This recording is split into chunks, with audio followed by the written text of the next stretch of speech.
If you want the Titans to win the AFC South, there's one thing you simply have to do. Like this video, because I'm telling you, the good vibes will be on a roll, and the Titans will have a chance to take down the Texans, the Colts, the Jaguars, and stand atop the AFC South once again. Let's get into this video after you hit that like button.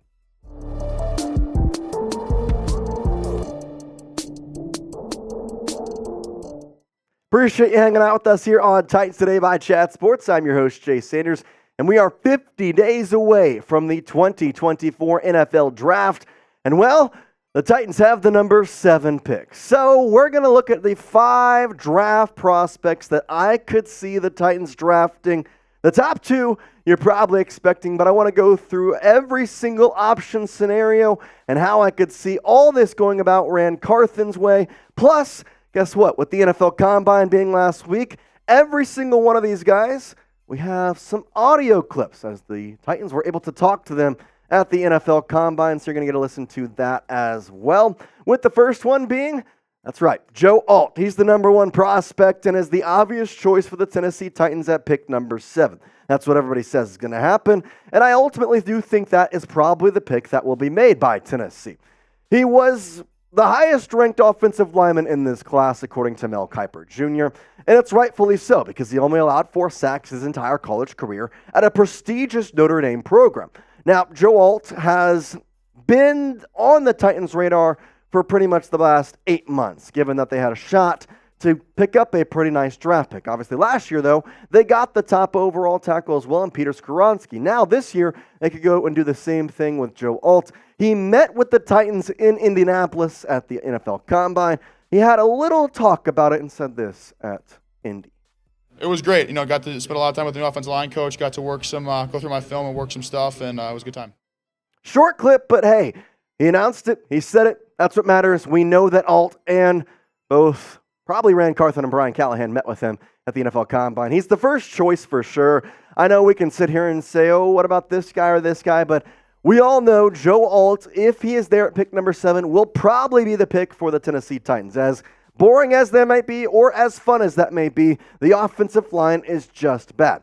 Which is why if he's not there, I could easily see them going with the other offensive tackle that has been talked about with Tennessee, and that is Olu Fashanu, the guy out of Penn State who elected to go back. And, well, it may or may not have paid off. But either way, Alt and Fashanu are the top 2 guys on the Tennessee draft board. And these guys had really, really impressive college careers. Obviously, Alt had a lot more snaps. His PFF grades were decently higher than Olu. But Fashanu, no sacks allowed. Alt, 4 sacks allowed. Probably because of how many extra snaps he played. But at the same time, you look at these 2 guys and you have to think they're 2 premier tackles that the Titans could pick up and have by their side protecting Will Levis, which is really the important part because this offensive line needs the help the most. I can sit here and say that I want this guy or I want that guy or I wish the Titans would pick him, but we all know that unfortunately, as bad or as good as it may be, wide receiver is not the most needed position. Defensive back is not the most needed position. It is offensive line. The sack totals this past year were something other. Now, obviously, the New York Giants had 85, which is still crazy to think. But the outlier, you go down from there, 65 for the Commanders and the Panthers. Titans right there behind them with the Jets at 64 sacks allowed. Now, what's funny is this is also split between 2 quarterbacks, and one of those being a mobile quarterback, Will Levis, who was able to escape some of the sacks. So if you had to think you're playing Ryan Tannehill for the entire year, I think that sack number may be even higher. Now, I'm not going to sit here and say that one tackle is going to fix this offensive line.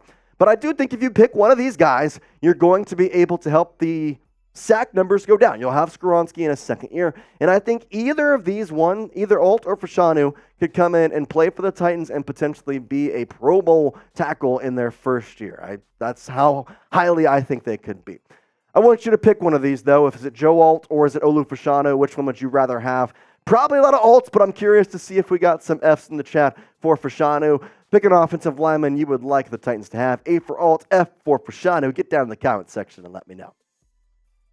I would definitely like Alt over Fashanu. I think Olu overall is the bigger body. I think he has a lot of positives, and I don't want to sit here and say that he would not be a good choice. but Alt just has more of the expertise and the PFF rates and the I guess what I want to say is football IQ, football knowledge, and the way that he goes about being a tackle. Not to say Olu Fashanu doesn't have that football knowledge, but I think he is more or less the prognosis of a big body. And that's what he brings to the table. His frame is huge. In fact, if you just look at what this guy has been prepared to be for the longest time, he was supposed to be a first-round draft last year, but he chose to return to Penn State. He is 6'6", 319, and his frame is above the 50th percentile for NFL offensive tackles. He also allowed 0 sacks in 2022 on 299 true pass block snaps. Listen, Olu is great, and this guy is an absolute unit. But technically, I would rather have a more technically sound guy in Joe Alt. I love Fashanu. I think he'd be great. But if Alt's on the board, I'm not taking Fashanu over him. Let's continue on with some non-offensive linemen, and the next one I see being the best fit is Brock Bowers, the tight end from Georgia, who has been noted and locked in as one of the premier tight end prospects ever. He also, in fact, met with the Titans because although Rand Carthon and Brian Callahan know that the offensive line is for sure a need, they also understand when you're at the NFL Combine and you have pick number 7, you have to be readily available to know, okay, if we can't get him, who are we going to get? And if he is there at the Combine, let's go talk to him. They talked to Brock Bowers. He talked about it at his press conference. Yeah, I met with the Titans, and it went good, I thought. I mean, it's a lot of moving around and a lot of seem like repetitive stuff. So, I mean, just answering those core questions and watching film and kind of just letting them know about my football knowledge. I mean, I just kind of mentioned it like as a cool place to live, like Nashville, Tennessee, would be cool. Now, there's a reason Brock Bowers is heralded as one of the top tight ends of all time coming out of college. And, well, he was a 2023 unanimous All-American, 2022 first-team All-American, and 2021 second-team All-American.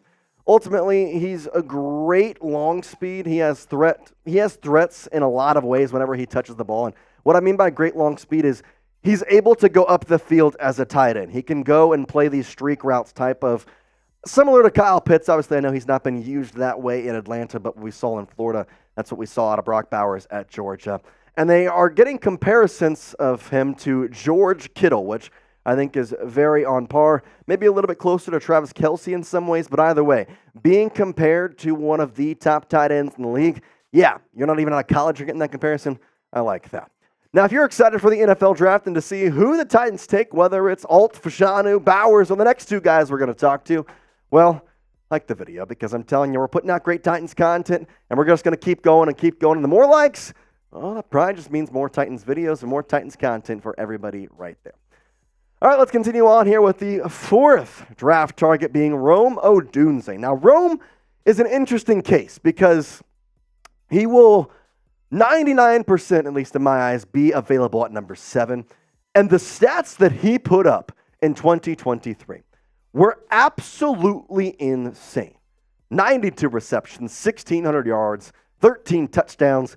This guy was, in terms of stats, the premier guy in college football. Now, obviously, he had the extra couple games playing in the playoff game and in the national championship game. But Rome liked Tennessee when he talked to him. And in fact, at the NFL Combine, just like we talked to Bowers and Alt, they talked and we talked to Rome Odunze.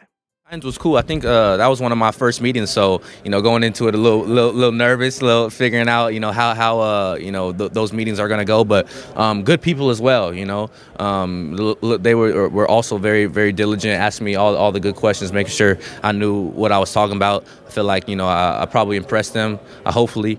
So it was another good meeting. The last one on our list, besides Rome Odunze, is Malik Neighbors. Now, Malik Neighbors, I do not think will be available, but I still want to talk about him because if you look at the top 3 wide receivers in this draft, he is certainly right there with them. Marvin Harrison Jr., Rome Odunze, and Malik Neighbors. All 3 of these guys, in my opinion, are certified top 10 picks. If they're not, you're doing yourself a disservice, whoever you are in the top 10. I don't care if you need a tackle or edge rusher. These guys are generational talents in the top 10 as wide receivers. And Malik, well, he underratedly rose his draft stock in a huge way this year, going for 1,500 yards and 14 touchdowns, similar to Rome Odunze and Marvin Harrison. It's funny enough, as I said, the Titans are trying to cover all bases. So they talked to Malik Neighbors, and we talked to Malik Neighbors at the NFL Combine as well. I would say my relationship, my media with the Titans, it went pretty good. I never really had any bad interviews, I would say. I wowed, all the coaches with my football intelligence. As I mentioned, he probably will not be there at pick number 7. But if he is, and you don't have Alt, the question becomes, do you pick Bowers? Do you pick Fashanu? Do you pick Odunze? Do you pick Neighbors? I don't know. I think if Alt's not there, you don't go tackle. I don't like Olu enough to take a 7th-round pick on him. If Alt's not there and you want to trade back and then take Olu, that's fine. But let's say the Titans stay at 7. Alt gets picked at 5 by the Chargers or 6 by the Giants. What are you going to do? Are you going to pick a playmaker? Well, I want to know which one it's going to be. Is it Brock Bowers? Is it Rome Odunze? Or is it Malik Neighbors? Because those were the 4 guys that they talked to besides Alt. Bowers, Rome Odunze, Neighbors, and Alt were the 4 they talked to. These are the guys that weren't Alt. Which one do you want? Bowers, Odunze, or Neighbors? All 3 are great options. I think I would probably take Bowers, but I want to know your opinion down in the comment section. B for Bowers, O for Odunze, and for Neighbors, let me know in the comment section down below. Make sure you're hitting that subscribe button because here at Titans Today, the more subscribers, the more videos, the more people enjoying our show, the more likely we are to start pumping out more videos. And obviously with the NFL free agency coming up in less than a week, draft coming up on us less than 50 days away now. Well, we got some fun times here coming up for Titans Today because they got a lot of money and they got a top 10 draft pick. It's going to be fun, and I hope you stick around with us. Make sure you're subscribed again, youtube.com/Titans Today. And as always, say it with me in the comments section, Titans fans. Tighten up and peace out.